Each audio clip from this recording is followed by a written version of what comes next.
bring in the NOC elections, which took place after lots of litigation, back and forth. They had to go to Parliament, where the Riot Act was read. And so to speak, we have a new sheriff in town. Let's take a listen to probably what President Shadrack Maluki had to say after his election. We'll be getting that up sound shortly, but your thoughts on the NOC election? I have to make this disclosure. Just hold on, I'm told it's ready. Let's listen to Maluki. I've been National Olympic Committee of Kenya as the Deputy President, deputizing Dr. Paul Tergat. So I am so well much versed with where I want to take NOC because I've been behind him, knowing exactly what we're doing. So I'm equipped, and I can assure you that my boss has said that the sport is leaving it in better hands. And I know that I'm going to take it to the next level. Then we'll close the upper shaft, that we count. That's President Shadrack Maluki, the new boss at NOC Kenya, taking over from Paul Tergat. Yes, I'm glad because I acted for Shadrack Maluki and his team when they were mounting several legal challenges to clear the path for the electoral process. And I'm glad that he was eventually crowned as the winner.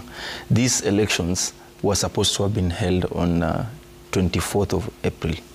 But the reason as to why the elections were not held, it's because there were 3 federations which had been locked out from voting. And the reason why they were locked out, the NOC elections, rules and regulation, Rule 5.2, had provided that for a federation or a member who is supposed to vote, there needs to be a letter which has been appended, a signature has been appended by both the president and the secretary general. So it brought a stalemate in the Kenya Volleyball Federation, the Triathlon Federation, and the Handball Federation. So the elections were postponed on 24th. Come the 19th of June, the elections were again postponed by a dint of a court order from Eldoret. The persons who had been locked out on 24th of April went to court in Eldoret. And on 18th of July, the court decided that the presidents are the persons who are supposed to vote.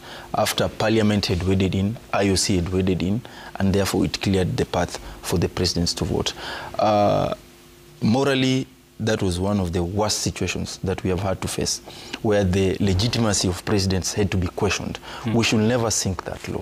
And IOC had to remind us. Yes, we should never sink that low. To the extent that IOC was telling us to invoke the common sense approach. I mean, grown-ups, why should we be reminded of invoking our common sense? I think for Shadrack Maluki, just as FC Leopards, the first thing he needs to put up, he needs to reform the constitution of NOC. Because there are several loopholes. Absolutely. And the NOC statutes. Yeah, because that is one of the reasons why we had this stalemate. And remember, whenever we have governance stalemate, it affects directly. It has got a direct effect to the athletes. And NOC being the biggest, biggest federation of sports organization, should not even think or should not think of delaying further the amendment of the constitution so that it paves way for smooth running of the federation itself. Absolutely. He's here, just 30 seconds. He's mentioned a very key point, and I want to pick what Sasha Mutai said. He said after this victory, it's a shame that we are telling our athletes not to dope. But within these federations, we have officials who are eating money meant for sports development. It's time we have to change a chapter. Yes, and that's why he mentioned about changing some of the statutes and the constitution. I've been saying we are in a very good space where we are talking about Sports Act 2013 review, and the process is ongoing. Because most of the gaps that we see, there are people who have studied the law very well, and they have seen what has been addressed, what has not been addressed, and they are always using the gaps. You know, like Wakili mentioned, that's just common sense about who should be voting. Because if there is no express law saying, or maybe a statute saying that this is supposed to happen, somebody can take you circles before you do what you need to do. So we need to have, all the gaps fixed so that at least we avoid some of these things that Sasha was talking about. Still, I'm saying that we also need, out of now, is victory within the NOC. this matter of the KRU, Kenya Rugby Union, need to be pursued, because now you have a representative within the NOC executive, and that person is not actually a member of the parent organization. That's already some conflict which actually needs to be cleared by the law. But allow me, sweetheart, to say this very quickly, that I want to pay a glowing tribute to Paul Tergat for the kind of diplomacy and calmness he has shown. When he took over NOC, there was a lot of heat, because you remember there was a lot of all manner of contestations at that time, you remember.